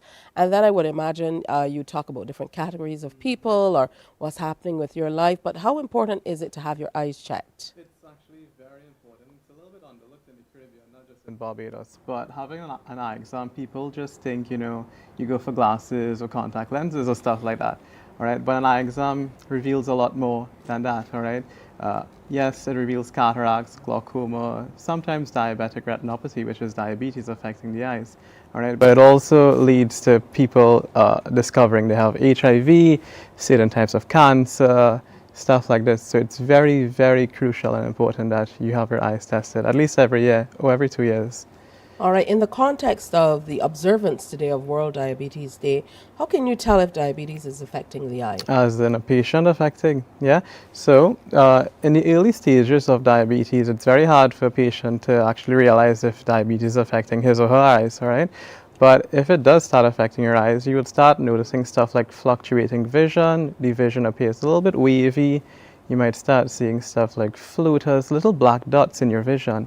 And once you realize this is happening, it could be the start of diabetes affecting your eyes. Absolutely. Now, I know, Mr. Chandler, for a lot of people, they maybe want to get their eyes checked. They want to keep up with it because seeing is so important. And for those of us who can see, it's a major way to be able to do just basic daily things. But that can be challenging. I know what you're offering at courts is an opportunity for people to come in, certainly as we look toward the aging population and we see diabetes more prevalent in older age groups. You are offering something that's especially for members of the aging population. Well, what we want to do is encourage everyone to get their eyes tested. As Prashant said, testing yearly and every 2 years is an essential part of your health regimen. But what we try to do is make it more accessible. People see going to the eye doctor, and getting glasses as an expensive undertaking. We offer at Quartz Optical Ready Finance, which gives you the opportunity to see your doctor, have your eyes tested, and if you need a solution, make it affordable for you. In fact, make it so that you don't necessarily have to have cash in hand. In addition to that, we have several opportunities in case you have, not just yourself, but your family. We have family packages. We have something called multiple dispensing, which, you come and you buy more than one pair of glasses, you get a discount on the second. So that Prashant would tell you, some people need multiple pairs because of their work. If you work in the sun, you need a solution there. If you're home reading, and there's a solution there. So we try not to make sure you're limited by making it financially accessible. So that's what we're here for. And we have a range of price points. We have a range of quality lenses. So any price point is available at Quartz Optical. All right, so just to be sure, because Prashant is here and he's an optometrist with Quartz Optical. Yes. So you're offering the full package. You can come in, get your eyes checked. Tell us about the process, because when people think about it, as you mentioned, convenience is very important. Yes, that's one of the things we had to overcome. Quartz Optical is actually 10 years old this year. Wow, already? Already. And one of the things that keep coming over is, but Quartz is furniture, what have they got to do with optical? But what we want to assure people is we're a full service optical house. We have qualified dispensers, qualified opticians that you can come in, you get your eyes tested. It's a comprehensive eye test. It's not just testing for glasses, as Prashant said, it's a full eye test.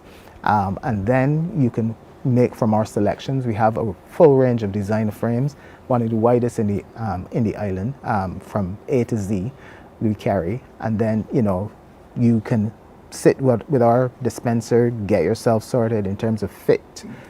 Everything is done. It's a full service optical house, and it's available through the Quartz network. We have 3 locations, one in Bridgetown, the Quartz actual location, one in Sheraton, right next to Quartz, and one in Sunset Mall, which is Sunset Crest, which is next to Cave Shepherd, so that we place them in areas where people are easy to get to, convenient, and just accessible.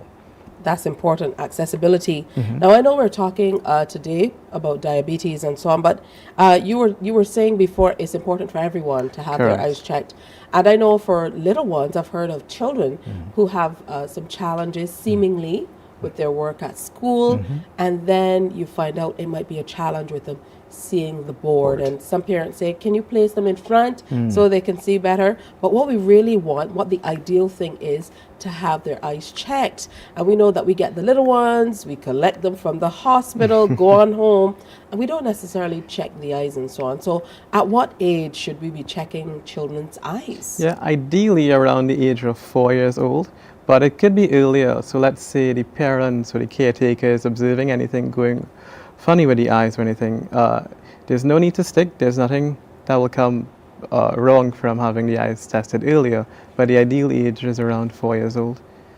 All right. And this process is, because sometimes they're a little scared. I know. They can get a little nervous when they see all this equipment. Correct. But what we try to do when I see kids, I take off my mask. Try to be as friendly as possible, because I'm trying to be their friend. So, and that's how you encourage kids a little bit more to be a little bit open.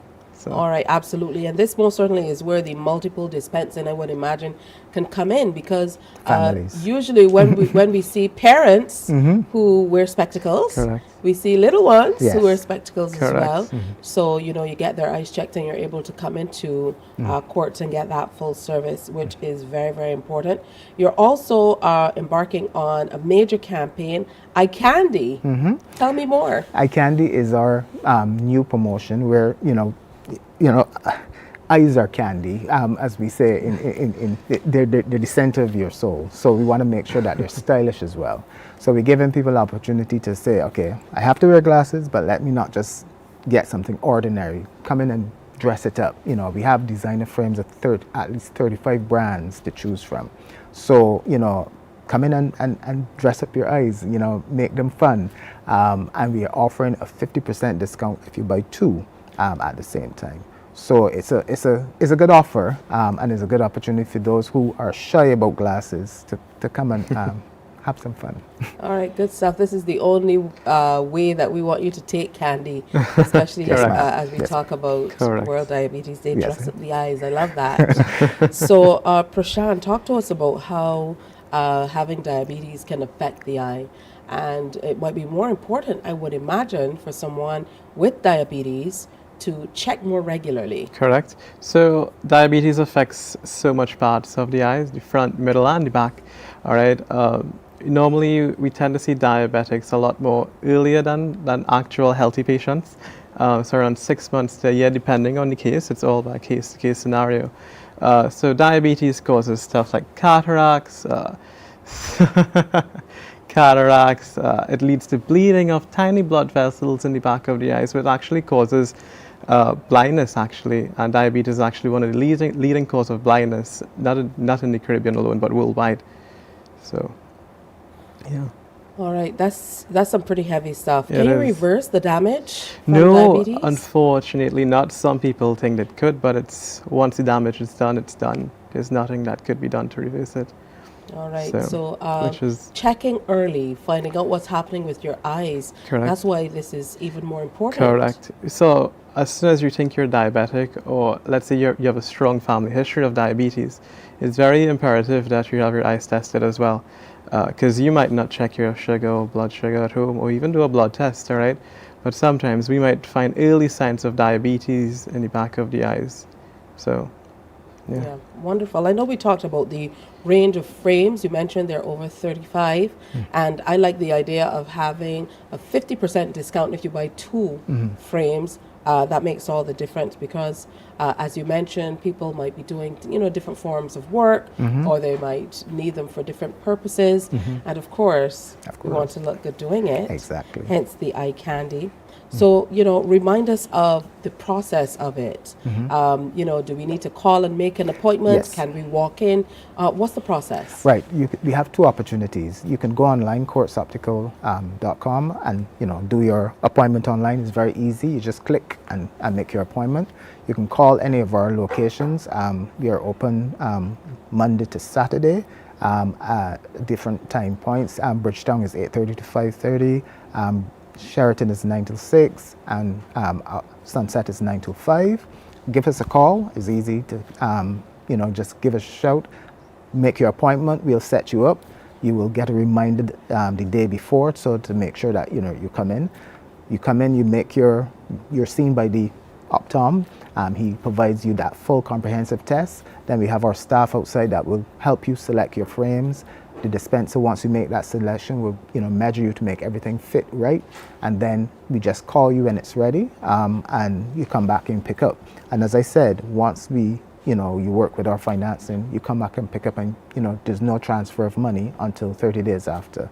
So you don't let not having the money prevent you from coming to get your eyes tested. So delve into that a little deeper in terms of financing. Yes. So there's financing available as well. Financing is available. We call it the hire purchase option. You can do 12 months, 18 months, or 24 months, because your glasses tend to you say expire after 2 years because the prescription changes. It can change depending on how your eyes develop. So we do it up to 24 months, and basically you can pay during the period, for the period of time you have the glasses, and then when you need to get them changed again, you can come back and do the same thing. So you don't actually have to be out of pocket to get your eyes tested and be in glasses. Well, that truly is a great option. What about if you have a prescription from somewhere else? Can we show up with that? Absolutely. We know that people have relationships with their doctors, so that is a sacred thing. But we want to say to you, okay, get your prescription, get your tested, and bring it to us. And what we call that third-party prescriptions. So what you do is you bring it to us, we get you we fill your prescription fully, you make a selection from our frames, and you can do the same financing. We don't limit, you don't have to come and be tested with us to have that option open. So yes, see your doctor, but you can bring your prescription to us. Oh, wonderful. I know you also get something off if you come with the third-party prescription. Exactly, and once you bring your receipt, up to $120 off that payment, so that it is almost like you've seen your doctor for free by coming to us. Absolutely. Now, Prashant is an optometrist in the truest sense. Yeah. He showed up today with this tie. Yes. Which is absolutely awesome. First thing he asked me is, when the last time you got your eyes checked? And I told him every time I do my yearly medical, I have to stand and read. So, I have to read. That's exactly what you're looking at. So you most certainly are encouraging us to take care of our eyes. Correct. On this World Diabetes Day. We're especially encouraging, people with diabetes, but if you have a family history, for sure, you definitely should check. And as Prashant said, it's important for all of us to get our eyes checked. So thank you, gentlemen, for coming in and sharing with us. Thank you. You've certainly moved me to do a little bit more than reading ties. So, it's something that we definitely should do. 4 years old for the little ones, you should have them checked. So if you have children who've never been checked, who've never had their eyes checked, now is a good time to get on that. And Quartz Optical, they're working to help you. Celebrating 10 years already. Yes. 10 years. And I also want to say, for those kids, the test is absolutely free. Okay. Right up to the age of 16. Right? So, free to 16. Yes. What are you waiting for, parents? And of course, you can get online and make those appointments to be able to get them in at a convenient time. Again, thank you, gentlemen, for sharing with us, particularly on this World Diabetes Day, as we focus on eye health and how diabetes can affect your eye health. Thank you. Absolutely. Thank you. And congrats to everyone at Quartz Optical. 3 convenient locations for you to head on in to make sure that you get checked. If you have more questions, I'm sure they're willing to take your call. We're going to take a break, and when we come back, we continue that series we started on grief counseling, grief and dealing with it. Very, very important, especially at a time like this. Stay with us. Morning, morning, morning. Good morning. Good morning to you. We enjoy a game of dominoes and singing karaoke. I just love cruise. When you love me just a little bit longer. You get to relax and have a drink and listen to some nice music. It's something different. It's spectacular. It's fabulous. It's a different feeling altogether. I never feel so good in a party yet. Follow me to Q in the community this Thursday.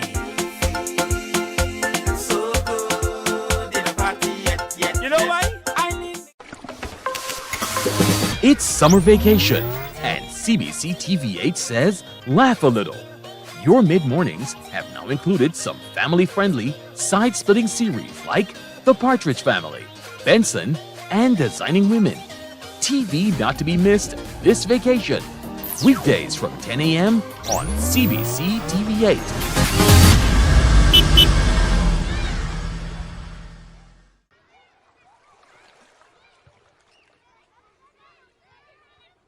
Morning, morning, morning. Good morning. Good morning to you. Morning, Barbados. Good to have you with us on this Tuesday. I almost said Thursday. The days are going so quickly. We're almost through November. That means, things are shaping up as we get ready, of course, for Independence. We're celebrating. I'm channeling some of my Independence colors today, and I'm sure you are as well in some ways. And we're also getting ready for Christmas.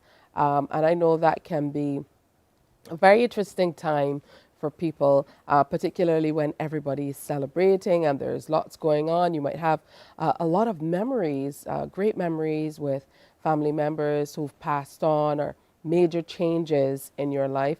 So it's important for you to be able to deal with those things. Today we continue our series as we continue speaking about grief education. And Deborah Francis is joining us again.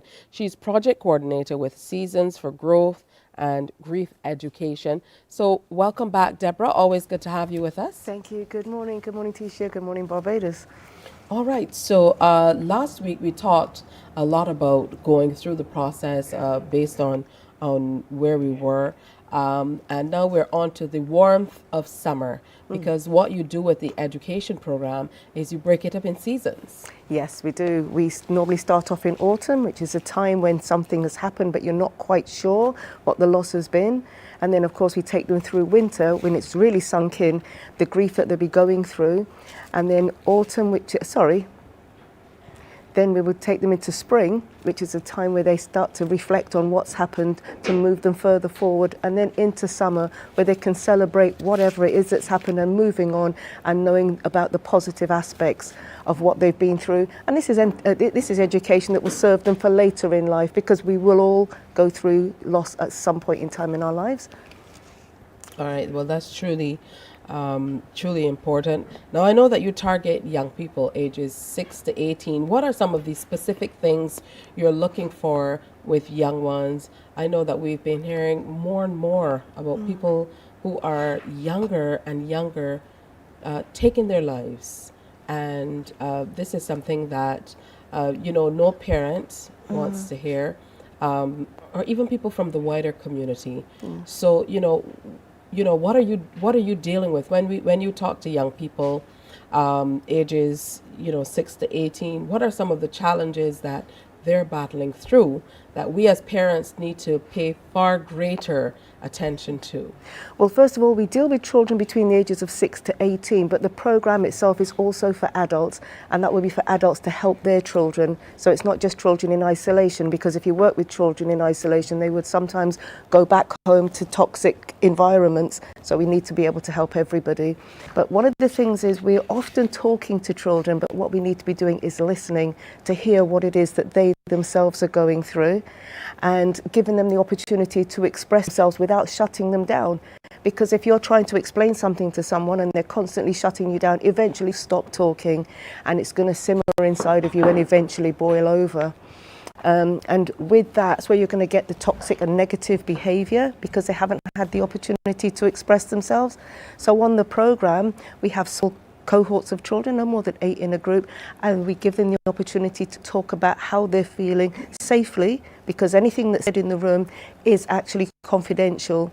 Nothing goes outside unless, of course, the child is harming themselves or thinking of harming themselves or harming somebody else.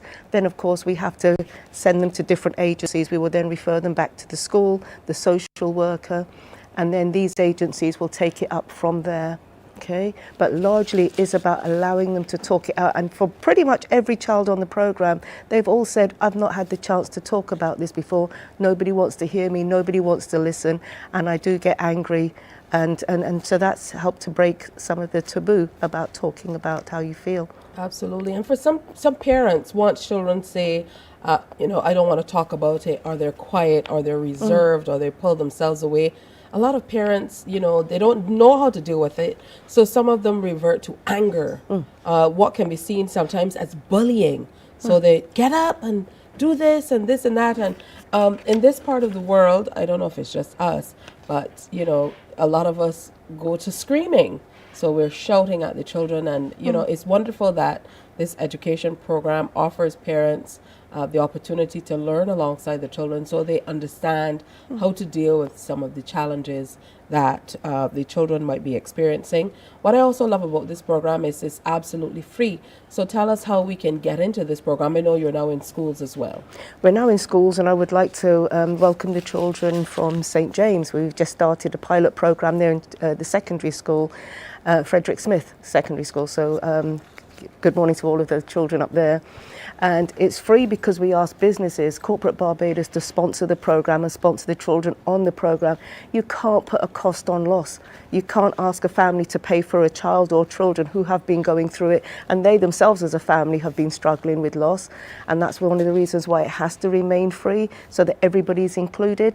So businesses do sponsor the program, individuals will sponsor the program, and we're now reaching out to other charities to help with donations towards it.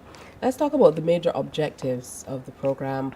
Once children go into this program, what are you working toward? We're working towards having every single school, having the program available to every child in every school. We can only move as fast as we get the funding for it. And once we've had it in every school, we will actually have it, well, we don't have to wait for it to be in every school, to have it for the adults. And once the program is available for the adults, then you will have a better community, we will have a better workplace, a better workforce, because they get stronger and stronger emotionally, which you'll find that the output in terms of working and in terms of education will become easier and easier. It will break some of the strain that the teachers are facing. They're teaching, but they're also doing many other roles as well. Because of some of the losses that the children have endured, it's spilled over into anger and aggression, and the teachers can't focus. So we want to make it easier for people in schools. What should parents be looking out for, you know, so they are, you know, clear in their minds, you know, to figure out whether their little ones might need a little more help than we can offer? If you have had a loss within a household, guaranteed it's going to affect the children. They may say, well, mummy or uncle or granny, whatever, I'm okay and everything's fine because I don't want to talk about it. But if you are feeling a loss, your child is going to be feeling it. And if they've seen you upset and crying, they don't want to upset you even further by talking about their own pain, because they know that you're already hurting. So once you've experienced loss, look out for your children, because they are also going to be experiencing the exact same thing. You've had the opportunity to talk about it with your friends and colleagues and what have you. The children don't have anywhere to go, and the children do tell us, who would I talk to, because there isn't anyone to talk to. I don't want to talk at home because my parents are upset or my family are crying. There's nowhere to go. And really, if you think about it, the pain that they're holding within is really quite tremendous. They've still got to focus on their work. They're going into schools, they're already upset. The teacher's saying, well, you haven't done your homework, or why aren't you listening? And it's bombarding them. They don't know where to go and what to do. And then there's certain things that are available online, but we don't know what the children are watching to get relief. We can't monitor them and police them 24/7.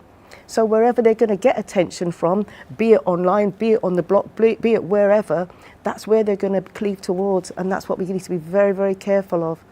How important is it to pay attention to children who might know of someone who's passed on? You know, in recent times we've heard a lot about gun violence that's plaguing our society, and we're seeing a lot of younger people pass on. We've heard about a lot of younger people dying, whether it be through suicide or other conditions or what have you, vehicle accidents or whatever the case might be. How can young people be impacted by seeing other people of their age group pass away? For me, I think the first person that I really knew of who passed on that was close to me was a grandmother, but again, she was ailing. So, you know, I don't think that I ever experienced when I was young, people of my age group passing away, that I feel like I'm seeing it now. How can that impact young people, even beyond just knowing this person directly? It impacts them hugely. And the reason for that is because that person played a role in their lives, even if it was just someone that they saw on a regular basis and may not have necessarily spoken to them, someone from within their school. It brings death home to them. It makes them realize, actually, we are all going to die, and they're afraid of dying. And I don't know if you can remember, I certainly remember being 8 years old and having to consider death. And I was frightened rigid because a girl in my school had passed away, and it then dawned on me that we're going to die. And you're frightened because you then start thinking of your family passing away and loved ones passing away. So if someone has lost their lives within the school setting or within the church setting or whatever, it's important that we talk to the children about what it is they've experienced and get them to talk out how they're feeling. Not just a case of, oh, I heard that that person died, that's really, really sad. Anyway, let's get on with what we were doing. Give them the chance to talk it out and familiarize themselves with the emotions that they're going through, and talk to them about their emotions, how they're likely to feel, the same way that you would be talked to about if you had an illness. Your doctor's going to talk to you about what you're likely to experience, what you're likely to expect. This is how we can help you. There's going to be pain relief. There's going to be anti-inflammatory. Exactly the same thing. These are emotions that need to be talked about, talked through, and get the children to understand what's likely to happen and how they're likely to feel. Because we have children on the program that don't know what certain feelings are.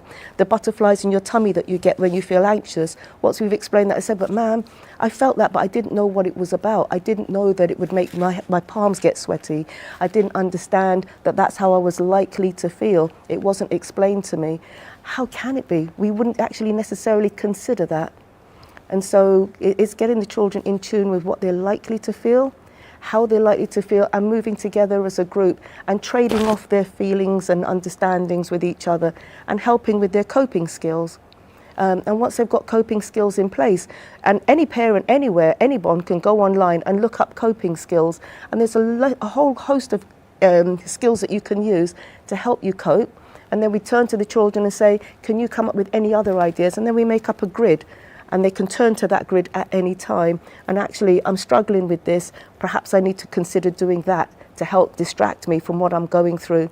And these are the people I can talk to. There's a whole list of people you might want to turn to talk to, but we'll ask each child, who can you turn to? Who's a safe place? Where's a safe place for you to be able to talk it out? And they start thinking about it because they hadn't thought about it before, because no one's encouraged them to think about it before. There was never a need. And so once they've found a safe space to go to, once they've found something that they can continue to do to distract themselves, it helps to ease it. All right, very, very important. And it's important to pay attention to what's happening with our little ones, even if it might seem a little distant, because grief and loss is not as black and white as we would like to think it is. So, you know, just be sure that you are truly paying attention. And I think it all starts with the conversation, not just something like you're pushing them aside or you're not listening. A true conversation, so you can find out what's happening with them. Very important. And I know what's happening in the country at this time. For that reason, it's really important for us to have these conversations with our little ones. Deborah, I want to thank you as always for sharing with us. Lots of food for thought. Lots for us to think about as we move forward as well. And we're going to take another break here on Morning Barbados, and we'll be back. When we come back, we're talking about Mars and Christmas. How we gel the two, that's next. Morning, morning, morning. Good morning. Good morning to you. My friend, you don't plan to get it? Oh, Barbados. Hey, I'm KB Clean. Join me 6 a.m. until 10 a.m. right here at 94.7, the best and ultimate Bajan experience. My show is called Bajan to the Bone. Don't miss it, Bajan to the Bone. Weekdays right here and only here on 94.7.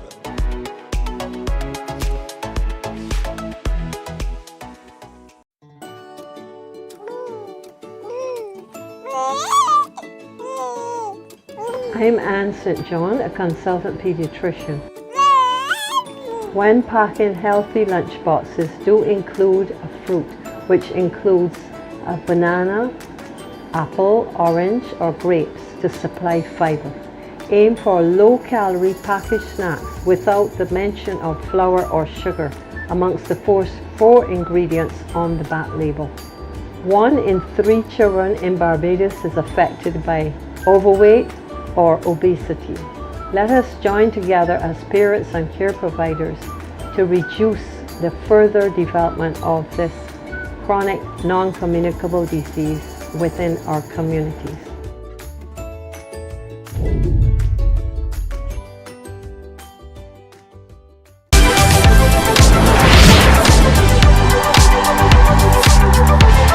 Kids Karaoke is a platform for young aspiring singers to shine and express their musical abilities. Tune in to CBC TV8 on Mondays at 5:30 p.m. and Morning, morning. Good morning. Good morning to you. All right, so it's time for us to tell you all about a fantastic initiative that's heading into its 4th year, and we're going to let you know how you can be a part of it. Joining us is Omar Marsville McQuilkin, CEO of Janassa Entertainment, and Carissa Ann Francois, who's Managing Director of Janassa Entertainment. So welcome. Good to have both of you with us this morning. I listen to you on 98.1 every Saturday. Behaving badly, yeah, 12 especially to 1. this one. 12 to 1, we active, you know that, hyperactive Saturdays for sure. And we also talk about Charity Day as well. Absolutely. That's why where I first heard about it. Yeah. So I want to commend you first of all, because Thanks. it's okay to be an artist and travel, you know, go on tour and collect money. But here you are reaching out to help people in the community. So that truly is commendable. Talk to me about the Uncle Mars charity, the Uncle Mars Christmas charity drive, and how it got started. Well, it started as, you know, management always tell me things have been given over the years, but you don't think. So if somebody comes around Christmas time, I always give there, give here. She said, well, you don't just make it a charity that you could give more people, get more income instead of using your money. The first year we actually used our money. So that worked out fine. We only touched 37 lives, which was still good at that 37 families? Lives. 37 people, because yeah, you know people, when you give to an individual, it's never only that person. There you go. Because ultimately they're connected to other It's people, true. to family, friends, neighbors. Yeah. And how we operate in Barbados, if I have something and I know my neighbor doesn't, I'm going to help them out too. for sure. So, you know, 37 people, so initially. Yeah, initially. okay. So you don't know who else them give to. True. The next year for sure we touch 185 lives. Wow, that was a big jump. Yeah, very big jump. But that was still tiring. I had to be up and down. Christmas Day, I was out, get a little 15-minute with the family. Then I was back up on the road, myself and Carissa. Then the last year we touched 141. But that was it was a little drop, because obviously I think people was actually doing much better because the economy got better. But this year for sure we're looking at least that's 300 lives for sure. All right, that's excellent. Carissa, what does it take to be able to make this happen? Because that's the important part. A lot of work goes into it. We've learned a lot over the last couple of years, so we've found ways of managing it. As the letters come in, and he'll tell you a little bit about that process. As the letters come in, I tend to, put everything in a grid, and then we get the packaging sorted. So this year, we've kind of broken down the time. We're cutting off the letters at December 2nd, which gives us about 2 weeks or so to do the packaging, and use the week before Christmas to deliver. So it makes it a lot easier, and to touch your families before Christmas so that they know, okay, I have this in place before actual Christmas Day. That's true, and that's what in Barbados, we want to make sure everything happens before the sun comes up on Christmas Day. Yep. So it doesn't matter if it happens on Christmas Day just before the sun comes up. You know, the curtains must be up before the sun comes up. You know, all that stuff. So that's wonderful. Talk to me about this process. So they have to write to you? Yeah, they send it to dearunclemars@gmail.com. You say your situation. We try to get everybody. For the past few years, we went to everybody that sent in letters. But I don't know how possible it's going to be this year, because we had 185 letters already. It now starts. So we might go past the 300. As I say, we would like to do 300, but we may be able to do over, depends on the amount of stuff we get donated and stuff. But I try my best to reach everybody, but you know it's me. All right. Can you nominate a family, or must it come from the family? No, you can nominate. Themselves? You can nominate a family. You can write on behalf of the family as well. Yeah. And in all of these situations, I always want to make sure that we are talking to people, dealing with them in a dignified way, because you don't want people to feel like it's a handout, because I think it never should feel that way. It should feel more like the spirit of the season. And that's what it is. Particularly who we are and what we do. You with this dear Uncle Mars. Yeah, come on. Dear Uncle Mars. Like Santa Claus, Barbados Santa Claus, you know? For that period of time, but Santa Claus dressed in white. Dressed in white, I'm yeah. loving What you it. missing is the hat, no. For sure. We can work that out for you. I think I saw the guys with a hat in the back, but you know, this is awesome, and I know it wouldn't be possible without having a few partnerships. And I know here at CBC, we are pleased to be a part of it. But there are some other partners, Caricia, who are helping to make this all possible. Yeah, CBC has been with us over the past couple of years, so kudos to you guys. We always glad to have you on board. The Sandy Lane Charitable Trust, they're on board again, have been with us from beginning. Frosty's Ice Cream is joining the team. Chefette Restaurants, Mount Gay Barbados, Pickup Barbados as well, Massey Distribution Barbados, Pine Hill Dairy, Good Time Snacks, Ticket Pal Caribbean, The Clay Oven, Electronics and More, and Sunshade Tinting Studio. We're hoping to get more sponsors, more partners on board, because as the families grow, of course, the need will grow. So we're hoping that more persons will come on board. What does it take logistically to make it happen? Because packaging or offering assistance to 300 families is by no means an easy feat. Correct. The last couple of years, thank goodness for a lot of friends and family who have come on board, help with the packaging process and the delivery process. Lots of elves. We got Lots of elves. The good thing this year, Corporate Barbados have come on board. We have Pickup Barbados. They're going to be assisting with the delivery process. So Marsville doesn't have to be on every single one. I can still try to go to most of the homes, but I don't think I can reach all, There's only one person. It'd be real difficult. So I'm real thankful for Pickup Barbados for sure. And the elves will get a little rest, which is the kids. will get a little rest this year. So yeah. Everybody pitches in, everyone. So this year we have a dedicated 2 weeks for packaging, gift wrapping. So we hope that it will go a lot smoother than it has the last couple of years. All right, what are you looking for to be able to pull together? Are you offering food stuff? What is it that you're putting together to share with these families? It's mainly food stuff and gifts for the children. Somebody had mentioned that they lost their house in a fire and stuff. I would love to give them a house, but I don't own my own home as yet. I could lead you in the right direction, but I can't buy a house. Yeah. Well, every little bit counts, especially when you're experiencing challenges. So again, this is truly commendable. Remember, you're writing to Dear Uncle Mars. That's Dear Uncle MARZ @gmail.com. You have up until the 2nd of December to get those letters in. And, you can share about a family in need or a person in need, or it can be your own story. And so send it in. And that's it. And Uncle Mars could be visiting you this Christmas in all white. This is the white Christmas they were talking about in the songs. Come on. He's got to bring the light. I have to give him a little bit of trouble. I remember when he was competing way back in the day at the Richard Stout Teen Talent Competition. I was hosting then. Yeah. He was singing real sweet things. This is a wonderful initiative, guys. So, keep on keeping on. And again, we're happy to be a part of it. Congratulations indeed to all of the partners who've come on board for the 4th installment of the Uncle Mars Christmas Charity Drive. Make sure you get on board. We're going to take a break. When we come back, we wrap up today's presentation of Morning Barbados. Stay with us. Morning, morning, morning. Good morning. Good morning to you.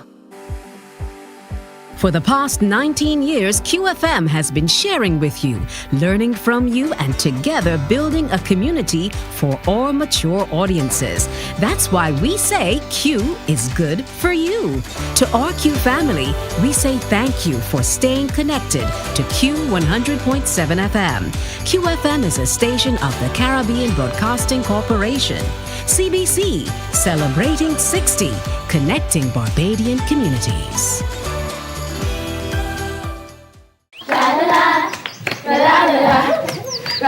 Are you a youth group, 4-H club, school, Cub Scout, or Brownie Pack? Or any organization or club with children ages 4 to 11 years? If yes is the answer, then we at Fun School, we're looking for you. Let's have fun singing, dancing, listening to amazing stories, doing craft, and so much more. I'm such a kid at heart. But to be part of this fun and exciting new season of Fun School, just simply send an email to Alicia Alsgrove. Morning, morning, morning. Good morning. Good morning to you. Hey, thank you so much for sharing with us this morning on this World Diabetes Day. A special good morning to everyone at the Queen Elizabeth Hospital, those working and those visiting as well. I know there's a lot of work that goes in there, and sometimes it's easy for us to criticize, but there's so much that's done. So on this most auspicious occasion, this anniversary, congratulations to you. Remember, today is World Diabetes Day. Bear that in mind as you go through your day. Hey, coming up tomorrow on Morning Barbados, we're talking HR with the Human Resources Management Association of Barbados. We're also going to remind you about NIFCA in the Square and all that's happening on this 50th anniversary of NIFCA, plus 2 sessions held by the Inter-American Institute for Cooperation on Agriculture. We're going to share more about that with you and so much more. Have a great day today and be sure to come on back tomorrow. Wear your smiles, do something nice for somebody, and we'll see you tomorrow, God willing. Have a good one. Bye-bye. Wake up, wake up, wake up, wake up. Barbados, get up. Good morning.